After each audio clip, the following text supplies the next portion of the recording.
Bueno, el riesgo se construye y es dinámico. El riesgo no es natural. Van a oír ustedes esa palabra. Nunca digan, los riesgos naturales o los desastres naturales. Eso no es natural. Eso se construye. Ya vieron ustedes. Hay una amenaza y hay una vulnerabilidad. Si no nos exponemos, si no hay esa conjunción de las dos cosas, no va a haber un riesgo y no se va a producir un desastre. Por eso se dice que los desastres no son naturales, no son. Lo que es natural puede ser la amenaza, pero el riesgo y el desastre es porque lo construimos, porque es dinámico, porque un desastre es igual que una gripe.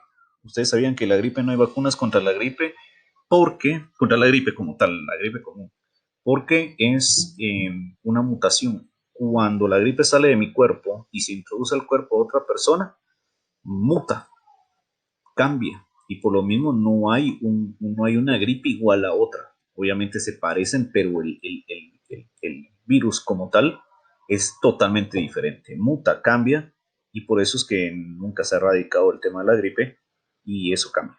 Pues los desastres son iguales. Nunca, nunca, en ningún momento van a encontrar un desastre igual a otro. En ninguna parte del mundo, en ningún rincón, en ningún lado.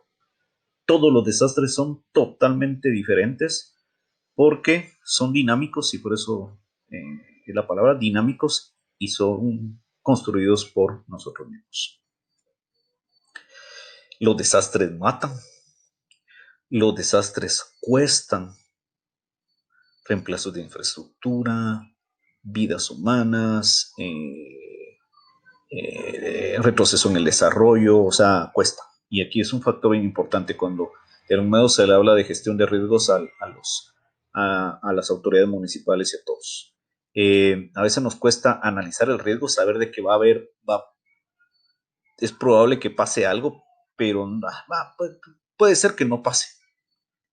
Y entonces no invertimos. Y resulta que por cambiar ese puente, hacer otro, nos puede costar 1 millón.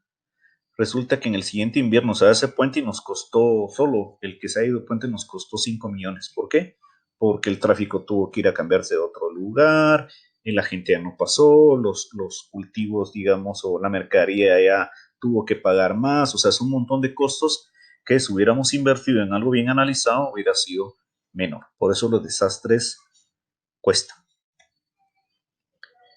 Entre todo esto, digamos, en los desastres y el tema de cambio climático está el tema de la pérdida de la biodiversidad. Producto de esos cambios climáticos y producto de varios fenómenos, en los últimos 100 años, más del 90% de las variedades de cultivos han desaparecido de la tierra.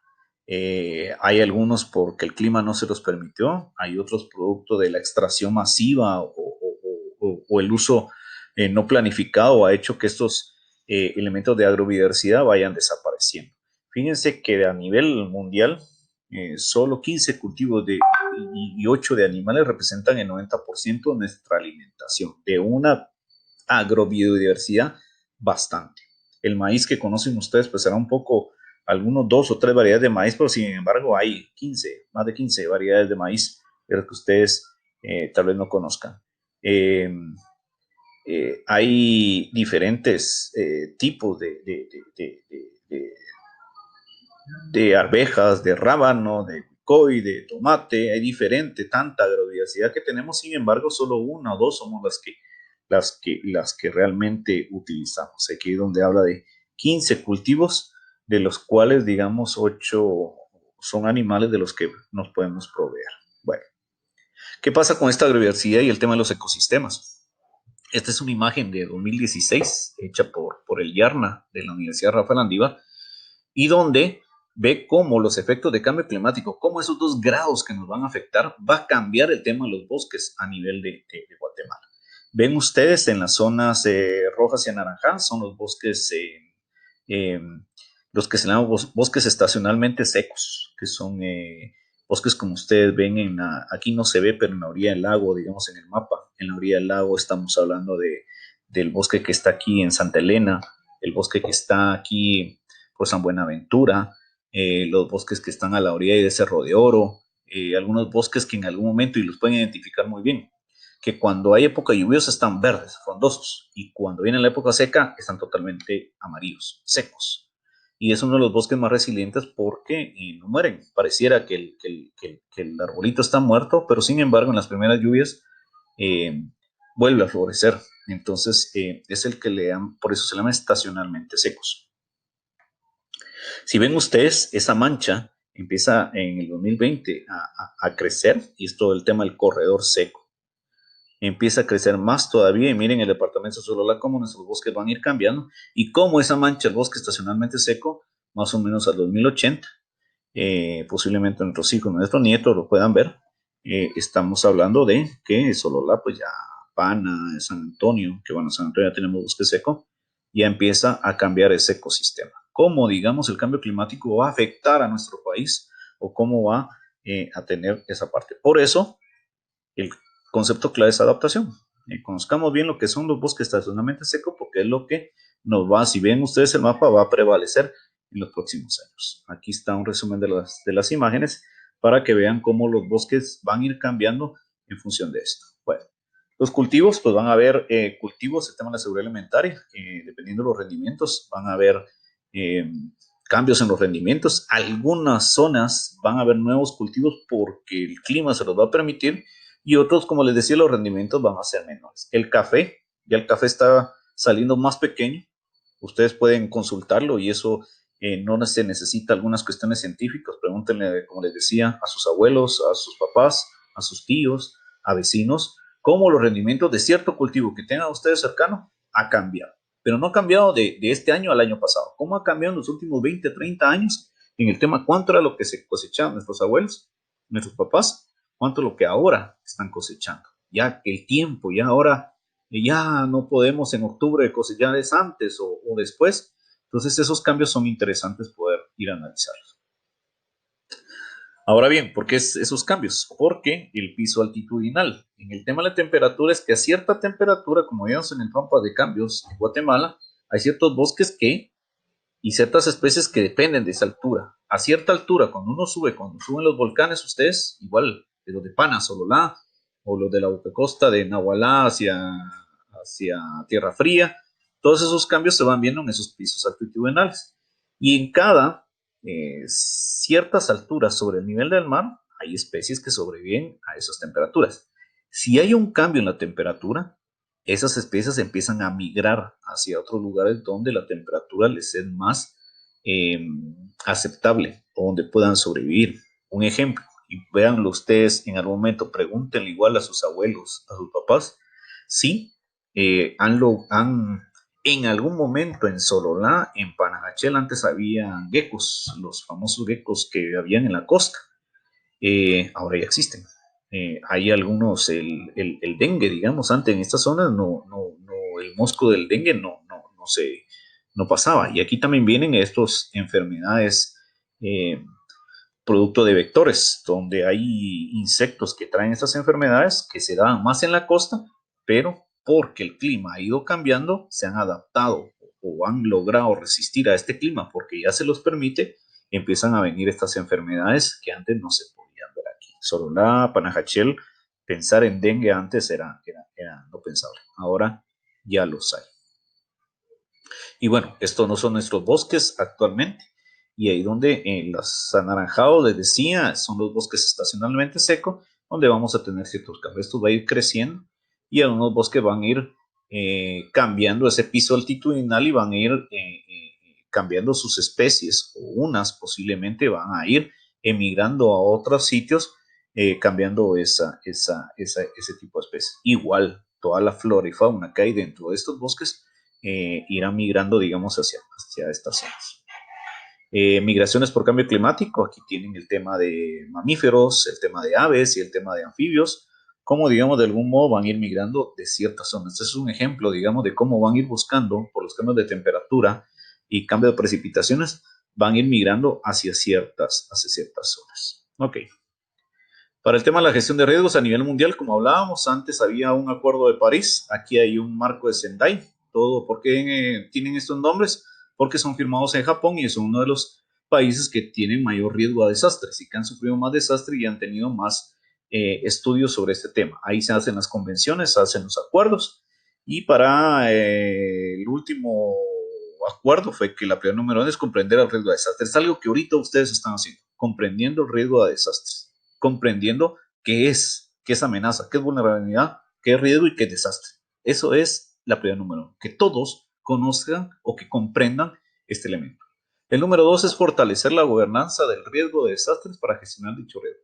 Fortalecer la gobernanza, ¿qué quiere decir? Que la CONRED esté fortalecida, que tengamos un sistema escalonado que se llama COLRED a nivel comunitario, CONRED a nivel comunitario, CONRED a nivel departamental, CONRED a nivel regional y CONRED a nivel nacional, donde todas las autoridades puedan tener un tema de gobernanza, sepan coordinar, sepan planificar, sepan gestionar esos riesgos de desastre.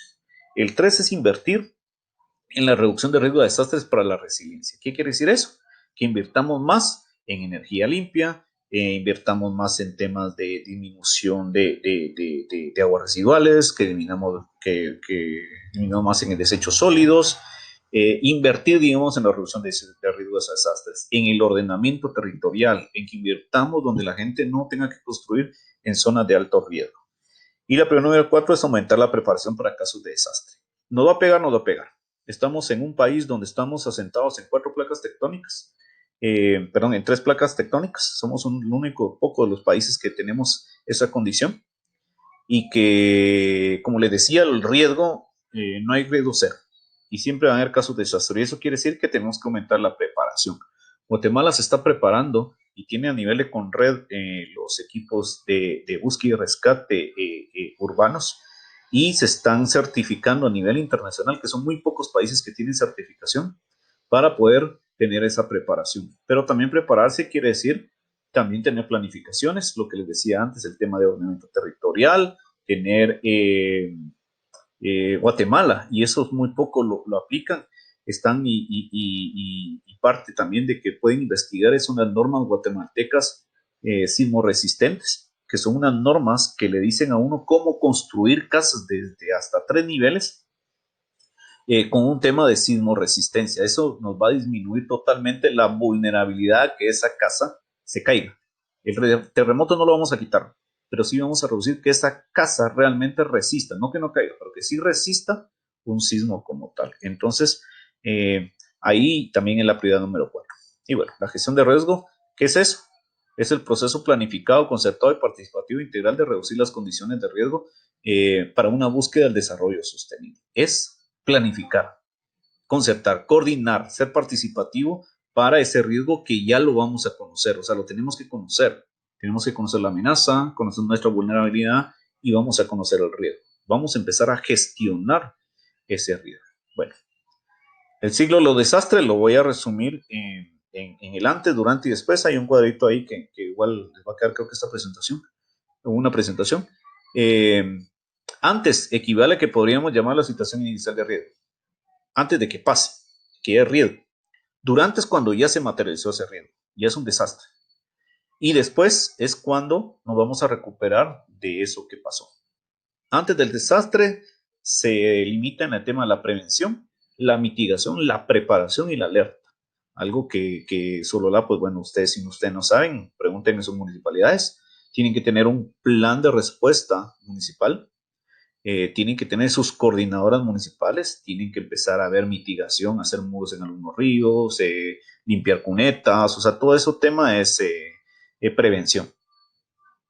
Y tener ciertos sistemas de alerta para avisar a la gente de que, bueno, alguna cuestión pasa. Boletines de CONRED, boletines de INSIGUME, esos son alertas, viene un huracán, va a haber lluvia el fin de semana, esos son los sistemas de alerta que en un momento se tienen.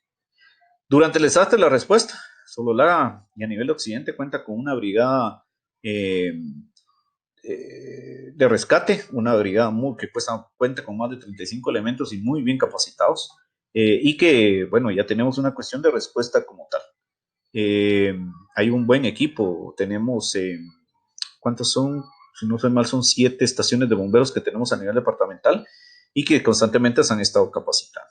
Por ahí va. A nivel nacional, pues tenemos, como les decía, estos equipos de respuesta inmediata de Conredi y un montón de equipos de búsqueda y rescate. El ejército tiene búsqueda y rescate también.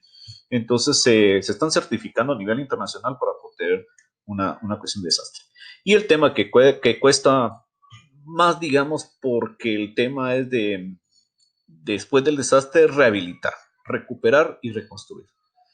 Rehabilitar es cuando un tubo se destruyó, simplemente para poder volver a tener el agua, medio vuelvo a poner otro tubo y más o menos habilito para que haga agua. Reconstruir es volver a hacer todo el sistema, digamos, y poder que ese sistema se sostenga a nivel futuro. Todas las imágenes son de aquí, de Sololá, como lo ven ustedes, y la idea es para una buena recuperación y que, bueno, a largo plazo. Hay Santiago Titlán, algunos puentes, digamos, en Sololá, que han sido reconstruidos en esto. Bueno, este es el ciclo, este es básicamente el ciclo de los desastres. Prevenir, respuesta y recuperación. Y ahí hay varios elementos. Con esto creo que me quedaría. Hay algunos elementos ahí de mitigación. Hay un riesgo residual, como les decía.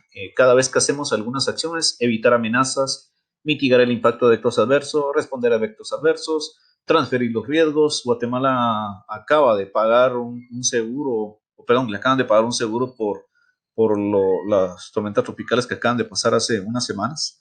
Y eso es transferir los riesgos. Es que, ok, el riesgo me va a pegar, pago una prima de un seguro y cuando me toque, pues al menos recupero algo de la plata para poder reconstruir. A eso se le llama transferir riesgo. Y el riesgo que no lo vamos a quitar. Eh, con eso creo que estamos. Apunten sus preguntas, sus dudas, vamos platicándolos y cualquier cosa de una forma sencilla podemos ir analizando y respondiendo algunas preguntas. Les agradezco y esperemos que de cualquier vía, pues si en algún momento tienen alguna pregunta o algo más que ahondar, pues lo podemos ir trabajando. Gracias.